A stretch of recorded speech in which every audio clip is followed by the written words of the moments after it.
I am Jen. And I'm Brittany, and we are the Village Homeschoolers. Today we're going to tell you who we are and why you need to listen to us.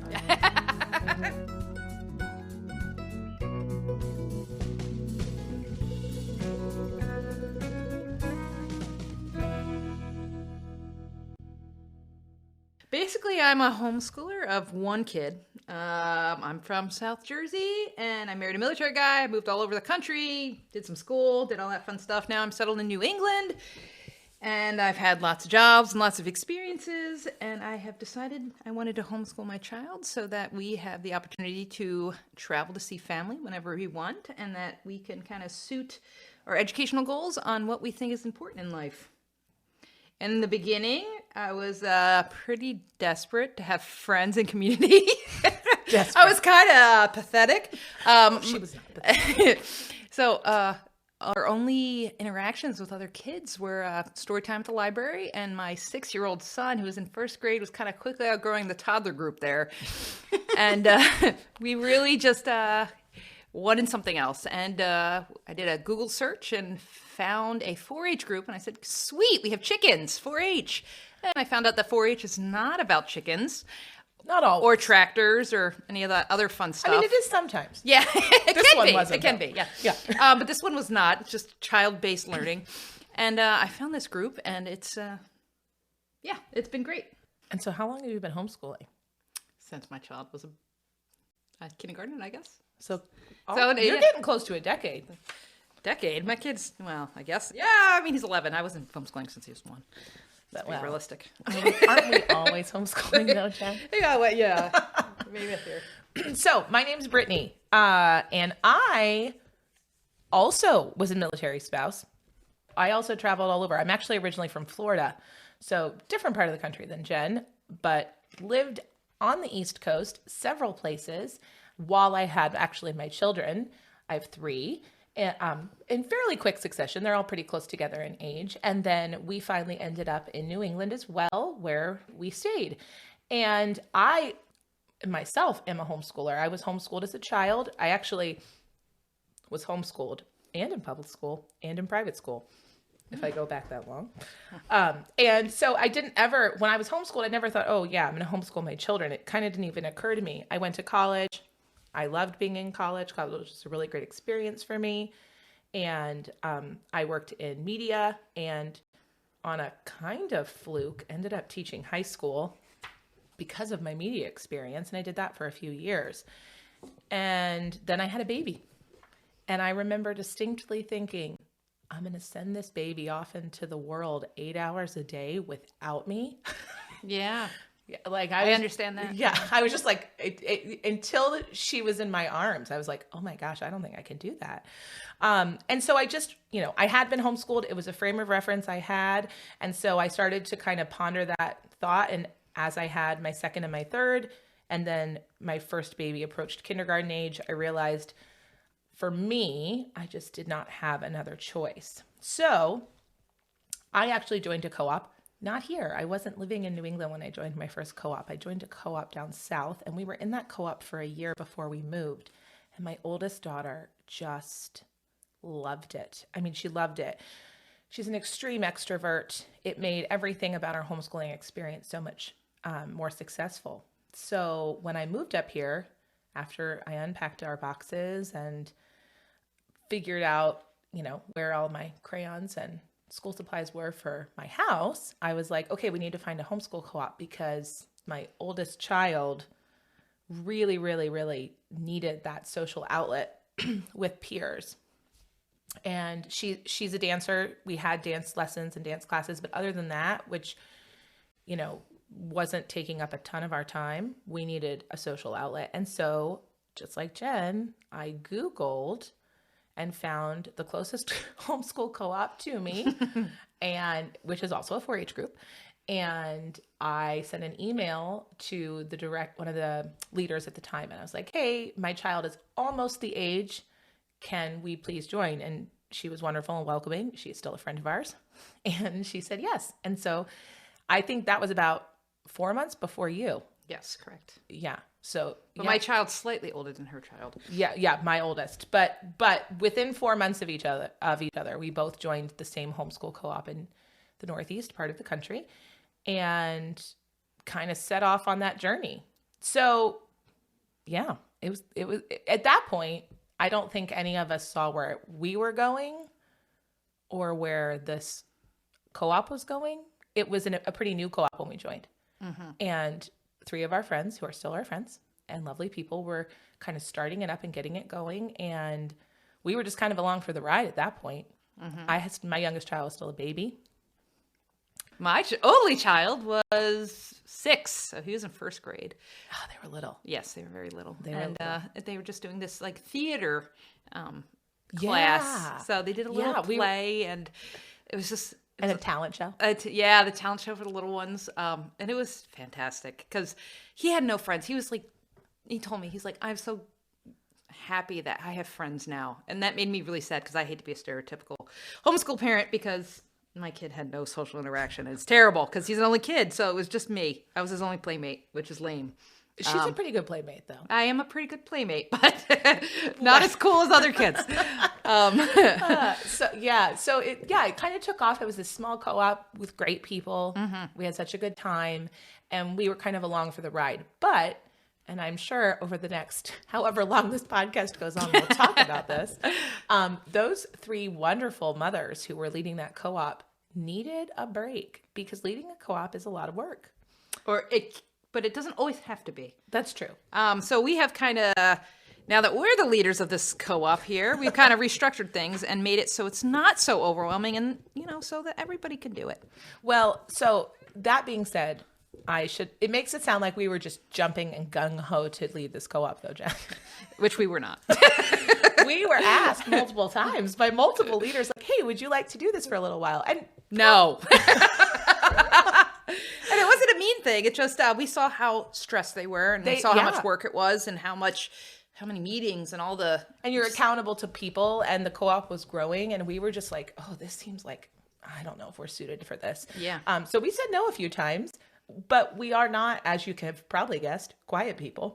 And we have opinions. So eventually it became, I think, well, Jen did first. Yeah, I did first because basically everybody that was leading kind of quit. They needed a break. They needed a break. It wasn't a malicious thing or anything. It wasn't angry. It was just, I need a break from this. And if somebody else doesn't decide to lead this thing, then it's going to fall apart. And it became so important for my child that I was like, all right, I'll do it. I'm not a natural leader. I'm not. She doesn't give herself enough credit. No, I'm really good at following direction. From Brittany, at least. Maybe not from, I am well known for my bossy abilities. But yes, so basically she agreed to step up. And when she agreed to step up, I thought, okay, well, if Jen's going to do it, then I should be able to do this too. I should be able to help her because I knew Jen. Jen and I had become friends at that point. We were close. And I was like, if she's going to do this, she needs help. She can't do this alone. Yeah.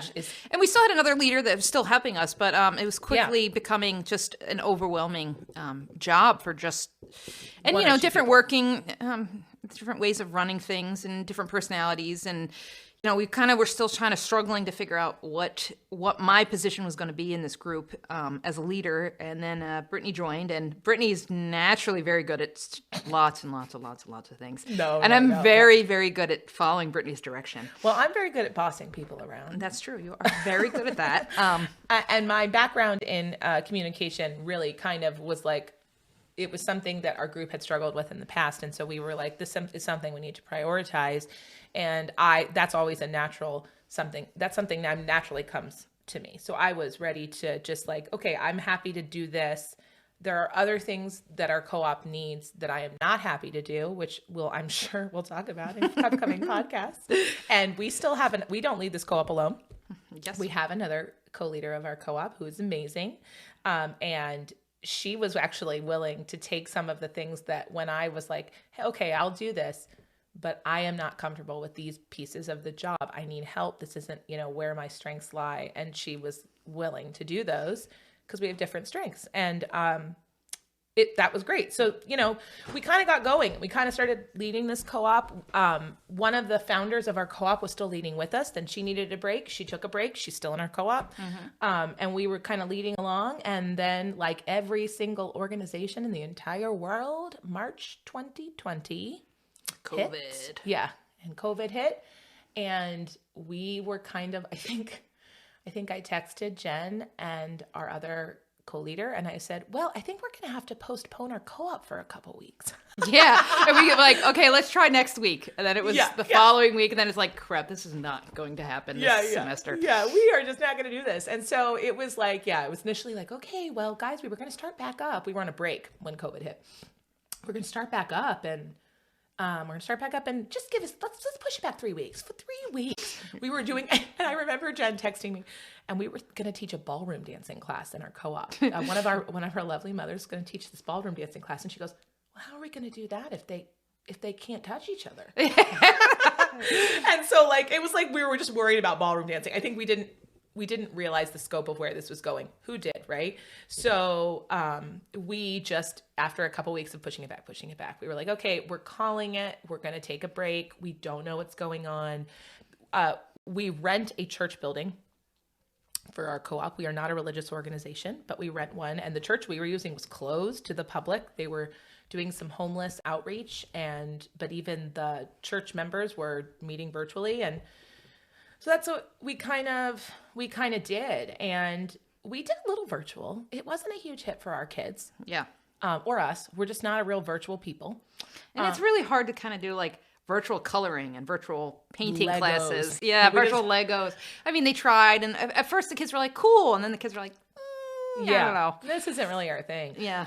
So COVID kind of raged on. Yeah. And we did a little virtual, and then it kind of overwhelmingly flopped. And then a couple months into the pandemic, it was summer, things were looking better, and a lot of our families were starting to get back together outside. We were starting to be like, hey, we're going to the beach. Do you guys want to go? And, at that point, Jen and I were socializing with each other and our families, same kind of thing. And so we thought in 2020 fall, we were going to be back to normal. Yeah. I would have thought 2 years later. Yeah. We thought, but, we kind of had to adapt and make it kind of more of an outside semester where we normally would do inside classes. Right. So we had to kind of figure out where we were going with the COVID stuff. So we were outside for a whole year. So we had to find field trips and fun things to do where the kids could, socially distance, and nobody was terrified of coming to co-op. Right. And catching a virus. So so it was like a full year of us being outside. And the funny thing that happened with this year, and I feel like this is anecdotal, but I know from talking to other people in our position that they experienced the same thing. We have a very small, it was very small, waiting list at the time.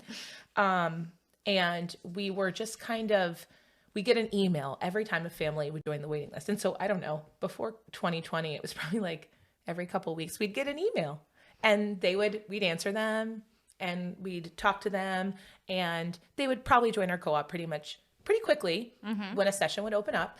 And then they wouldn't, and we were not what they were looking for, and they would remove themselves from the waiting list. And it was very, very short. In fact, when we would open up a co-op session, we would get to the waiting list almost every time. Yeah, and go through it and offer people spots. Yeah, and satisfy everybody's need there. Yeah. And then it just kind of blew up. I mean, I don't know. Jen actually is one of the people that pays attention to the waiting list in our co-op. That's one of her jobs. I don't know, how often were you getting those emails? Oh, several a day. It went from maybe 13 families on the waiting list to 50, 60 families on the waiting list. I mean, I don't even know what it's at now. Huge. It's huge. Than that? We were able to accept a little more people into our waiting list, off the waiting list. But now it's still bigger than we can accommodate.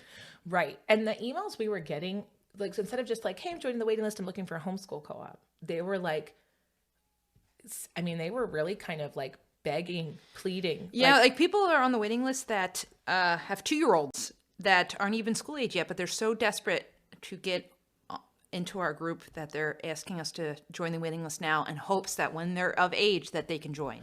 And we're not amazing.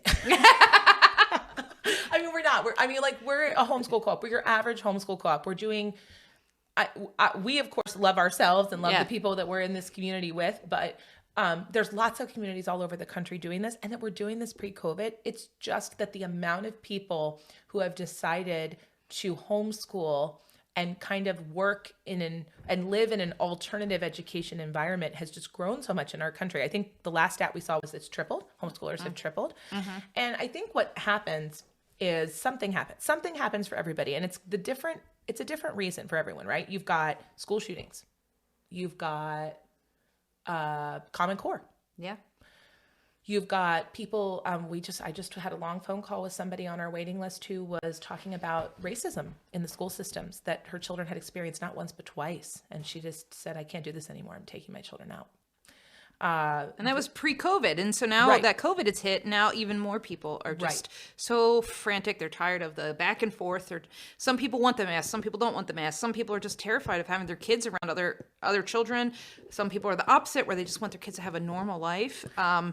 So we're trying to adjust, but the thing is, we have a huge waiting list, and that we cannot accommodate everybody, even though it keeps continually growing. And the thing is, we want to be able to help everybody that wants to join a co-op. There's 3 million more people that are homeschooling this year than last year, and that's continually growing. Yeah, and I think it's really important to kind of note with this that, you pull your kids from school, you fill out your letter of withdrawal, and then you get on Facebook and you find your homeschool group, and you go, okay, well, my kid needs a math curriculum. My kid needs... my child is going into middle school. My child's going to high school. I need to figure out how they're going to take the SAT. And so you get all that worked out, right? There's tons of resources out there for that. And you figure out what you're doing for math and language arts and foreign languages and history and science and all that stuff. And then you sit down and you do it every morning, afternoon, evening, whatever your house looks like. And then you realize there's something missing. And that's why people reach out to us as a homeschool co-op. And that's why people reach out to a lot of homeschool groups, is they're looking for that other missing element, that socialization. I know we don't like to talk about that as homeschoolers because we hate that stereotype, but they're looking not even for the socialization, the community. Yeah. Because that's what I was looking for. Right. And that's what I was looking for. Even though I was set on homeschooling and I have multiple children, my children are more successful when they have a community. And this is really big, I'm more successful when I have a community. And it doesn't really even have to do a ton with the education, because that's the stuff a lot of us do at home with our children. Yeah, this is all enrichment, but others need this kind of stuff too. So, we can't do it all, and we don't expect everybody to do it all. And that's why you need other people. The village idea, I think, is always controversial too. No one loves to talk about, well, it takes a village. And that's kind of been co-opted by so many different movements and politicians and people selling products and books and things like that. And what we've kind of found through living and working in a homeschool co-op is that we do agree that everybody needs a village. It takes a village to raise kids. It just looks a lot different than what I think most people think the village looks like.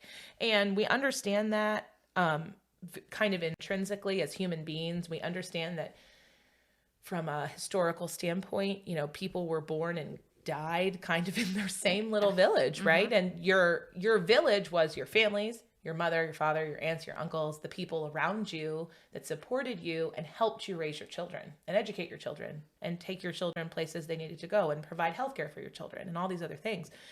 And obviously, we have grown as a population. That's no longer sustainable.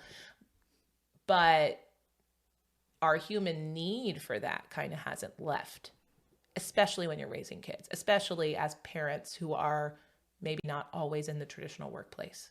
Yeah, correct. And, in modern society, we just don't utilize community as much as we have 50 or 100 years ago, where, church was more important, or the bowling league was more important. Just people go into their houses, they don't talk to their neighbors, and, it's a kind of a lonely life, and it's a lonely life for your kids. And it's so great to be able to rely on other people in your group to do things that maybe you're not capable of doing. Not that we can't try or figure it out. I try to figure out a lot of things. But, Brittany is naturally much better at, say, teaching poetry than I am. I avoid poetry at all costs. It's not natural to me. It's not fun for me. My child rolls his eyes. But when Brittany does it, for some odd reason, it's magical. Well, and I'll say this, and Jen and her spouse are the outdoorsiest outdoors people that you've ever met in your life. And I don't really enjoy hiking 10 miles with my children and the giant cooler of snacks it takes to get them anywhere. But her and her husband really loves to do that with kids. He thinks it's great. So it's really wonderful to be like, you want me to chug along some snacks? I can do that. I was like, it's really wonderful for me to like, outsource is such a 2020 word, but like, have fun with, Jen and her husband. And, go fun, have fun with that family, and then I'll make everybody dinner when you guys come home. That kind of thing. It's easier, but it goes beyond even the fun and the educational element. It goes beyond like, I'm having a baby and I need help. My parents are in the hospital and I need help. My husband's about to be deployed and I have a toddler that's a big pain in the butt. Yeah. Yeah. Not that toddlers are ever pains in the butt. But statistically they are, Brittany. Yeah, that's true. That's true. We have lots of good toddler stories too. And yes, so it's just one of those things where that's why the community is so important. And a lot of times if your children are in public school, they get up in the morning, the bus driver takes them to school, they are in school all day with teachers, and then they go to after school, and then you or the bus driver or your neighbor might take them to like dance lessons, sports practice, those kinds of things. And that works really well. But once you remove yourself from that system by your choice, and it is by your choice, all of that support network kind of drops away. There's no one carpooling your kid to school anymore. The bus driver is not there. There's nobody, those teachers that were available to help your child when they struggled with reading aren't there.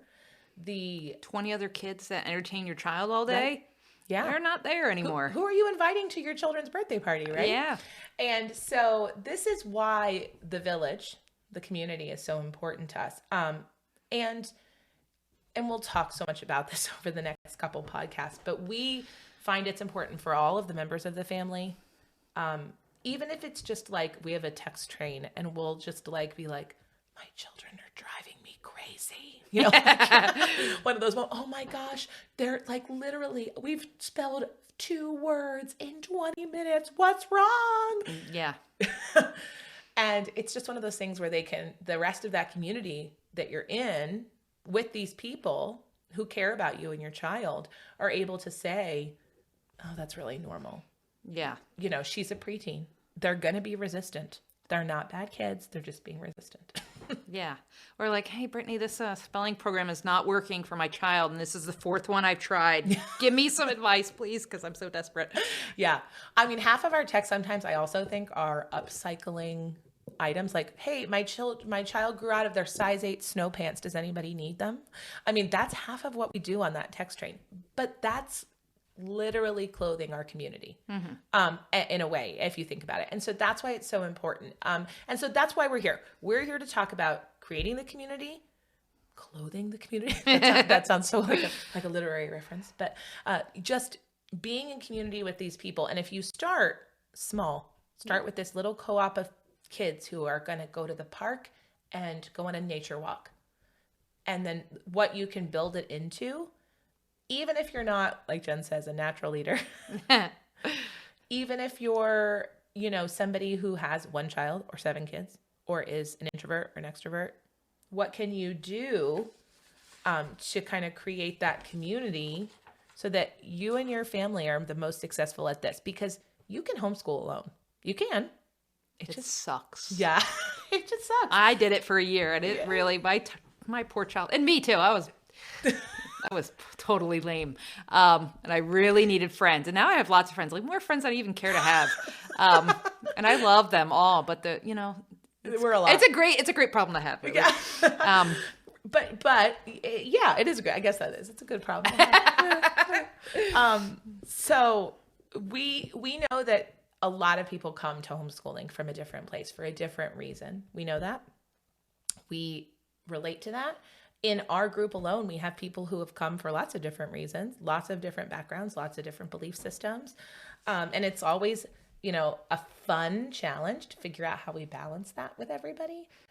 But it's a good one, and it's worth it, because what you get out of it is most definitely worth it. So that's what we're going to talk about in this podcast. We're going to talk about creating communities, what we do in our community.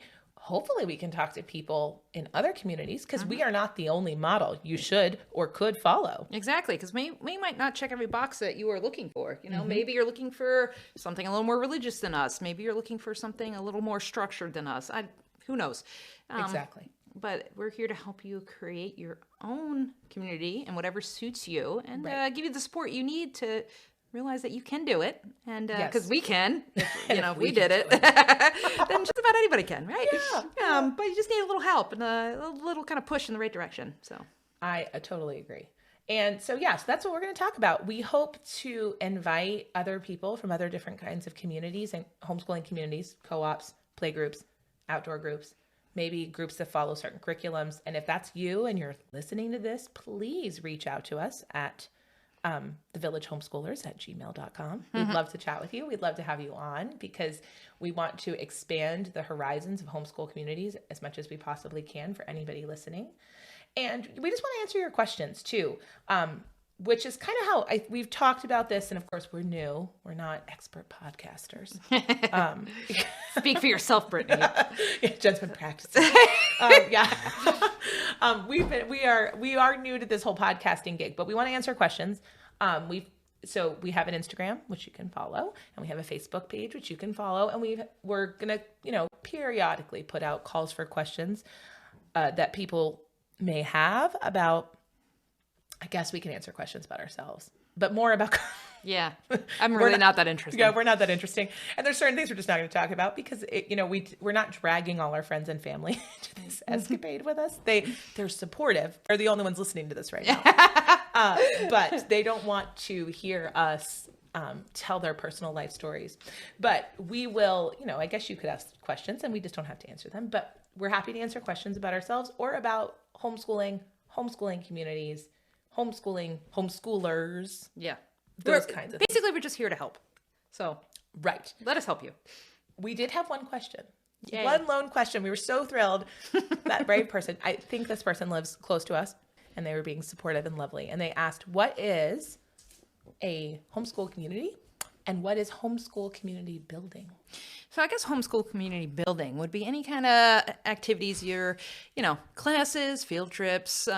It could just be like, hey, we're going on a sledding day like we did on Friday because we got snow. Or it could be, hey, we're all going take an anatomy class together. Our co-op's a little more structured than that. It took time to get there.